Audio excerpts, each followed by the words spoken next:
les paravertébraux et on peut pas avoir, il n'y a pas de compensation. Ça veut dire que, certes, on protège, mais à un moment donné, même si on conscientise, mets-toi sur les mains, par exemple. Ça change quelque chose d'être comme ça ou comme ça? Oui, c'était pour répondre à sa question. À un moment donné, la personne sera tellement faible au niveau du fessier qu'elle compensera avec toute la chaîne postérieure et la personne pourra faire des choses comme ça.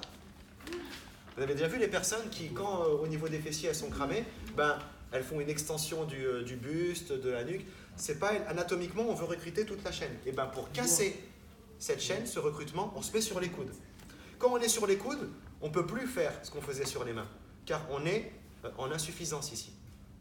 Les muscles ici subissent la gravité, ils sont vraiment bas par rapport à la position du fessier, donc ils ne peuvent pas faire ce qu'ils faisaient quand ils étaient sur les mains. Voilà. Voilà, c'était pour répondre à votre question, justification biomécanique. J'ai une question, qu'on soit en adduction ou abduction des scapula, là, ça rapporte peu? Non. Il faut qu'il y ait un gainage, bien sûr, voilà. Mais ça n'a pas d'impact sur l'extension du fessier. Okay. Ouais, ouais. Mais il faut qu'il y ait vraiment un bon gainage quand même, il ne faut pas qu'il y ait un relâchement. Et là, toute l'amplitude, c'est parti. Bon, je vais mettre sur le côté. Vous avez des points de repère, et là encore, vous vous rendez indispensable parce que le client ne vous voit pas, là. Vous voyez là, c'est le galbe du grand fessier, 3. On reste en haut, on maintient, petit en bas. Vous allez mettre les vidéos sur le dos?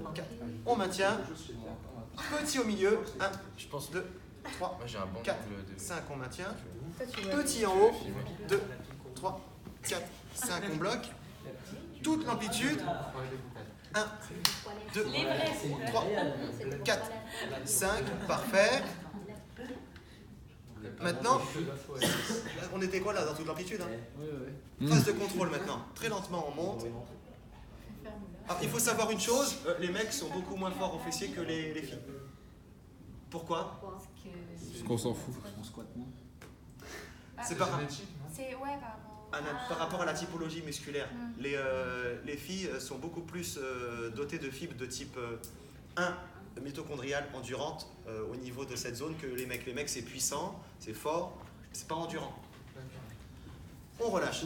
Donc pour le grand fessier et les moyens fessiers, Les points de pied derrière, c'est... pointe de pied vers soi.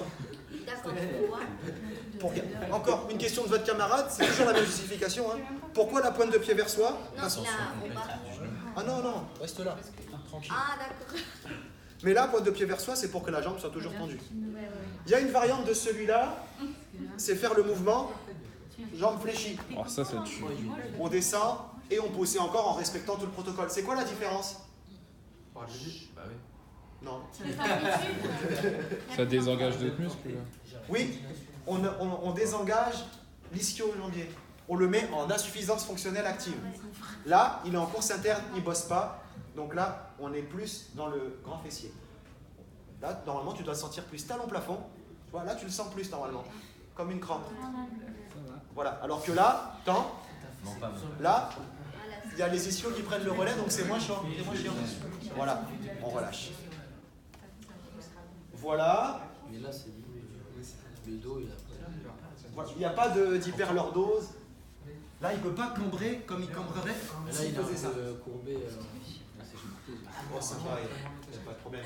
Le danger, on va dire, en anatomie, dans les exercices, se situe principalement dans ce qu'on appelle l'hyperlordose, la lordose. Mais dans cette position, voilà, il n'y a pas de danger. Monsieur,